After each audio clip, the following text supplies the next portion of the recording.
Good morning, boys and girls. Over the next month or so, students in Mr. Duffy's class, Miss McCabe's class, and Mr. Keeshaw's class are going to be working together in a collaboration project with students around the world.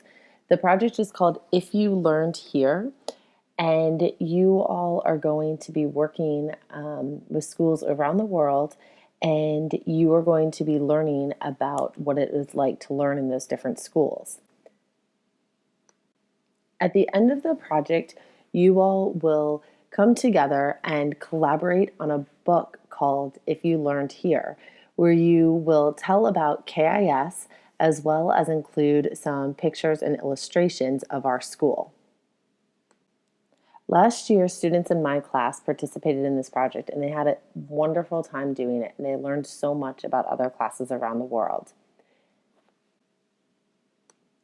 The idea for the project came when two teachers from Chicago, Illinois read the book If You Lived Here, Houses Around the World, and wanted to teach their students about schools around the world. So now I'm going to read to you If You Lived Here, Houses Around the World, so you understand where we are going to be going with this project. If You Lived Here, Houses Around the World by Giles LaRoche. If you lived here in this dog trot log house, you would have to step outside to get from your bedroom to the kitchen. Your family's sleeping area would be in one section of the house, while the kitchen and the living area would be in the other. Between the two sections would be an open hall with a floor where a dog could sleep or a possum could scurry through. If you lived here, so could you. If you lived here on this snowy mountain, you could shelter sheep, goats, and cows in your family's chalet.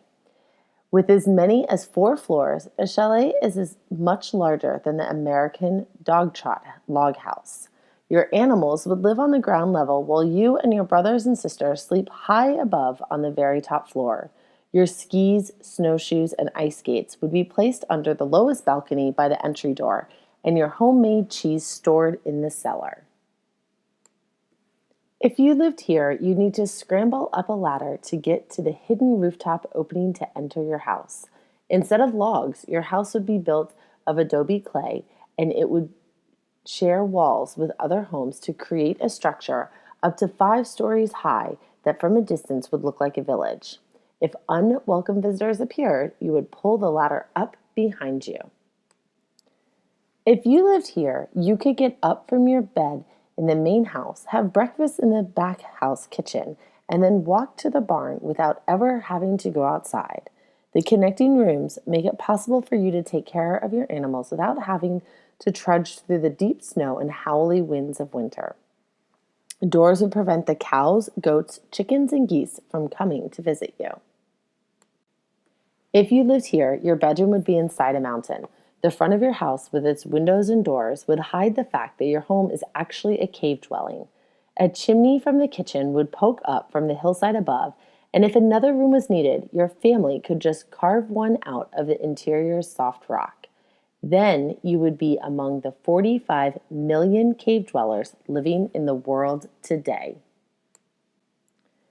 If you lived here, you could catch fish from your bedroom window.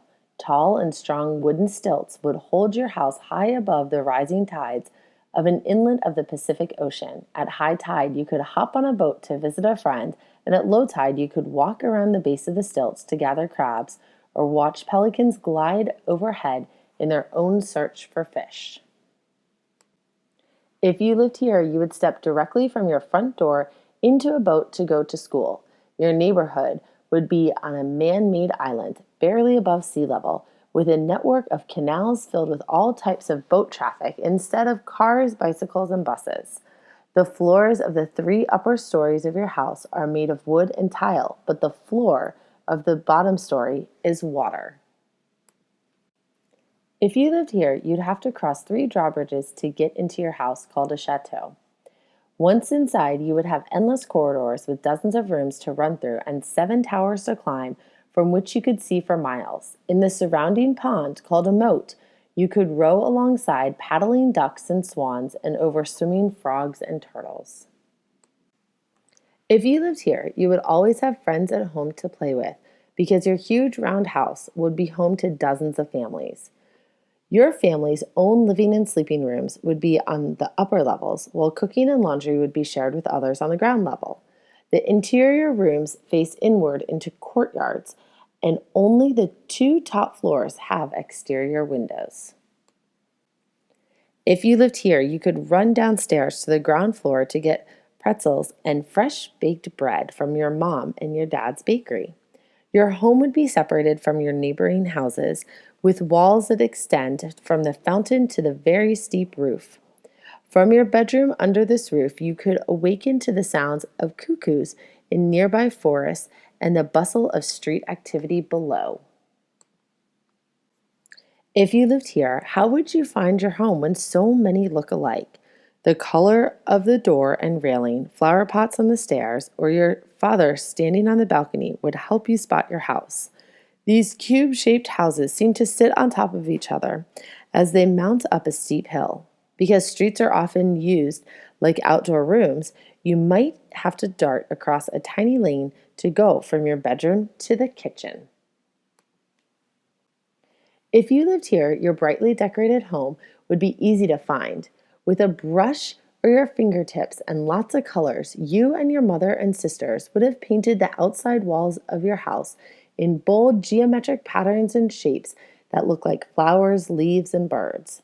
Each house facade in your village is decorated by its family, and each has its own recognizable expression, just like a person's face. If you lived here, you could move your family and bring your house called a yurt along with you. Easily taken down in an hour, a yurt is made of parts light enough for a family's horse or yaks to carry to new grazing grounds where they are reassembled. Although the outside felt walls surround one large room, the yurt can be subdivided into smaller living spaces. If you lived here, you could travel with your family from Alaska all the way to Florida and always be at home. Tucked inside the trailer are foldaway beds, a small kitchen, a tiny bathroom, a sofa, chairs, and cabinets filled with food. At your doorstep, you could have a campfire at Denali National Park in Alaska or spot an alligator in the Everglades of Florida.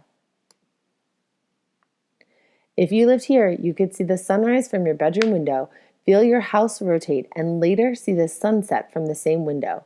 Using two steering wheels, you can turn your floating house to get a different view. When you want to get ashore, you just scoot over on a 20-foot long metal gangway.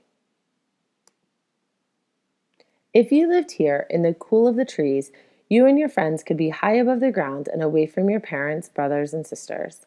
With a strong tree in your backyard, and with whatever scrap material you can find, boards, old windows and doors, used furniture, canvas, a homemade ladder, you can build your house to look whatever way you like. When you finish it and climb inside with your flashlight and sleeping bag, you'll be among the squirrels and the woodpeckers and feel right at home. Thank you for listening to If You Lived Here. I hope you are excited about the project we are going to be working with other students around the world. And if you'd like to see this book up close or the book from last year, the project that we used from last year, please feel free to come down to the technology lab at any time, and they will be sitting on the whiteboard.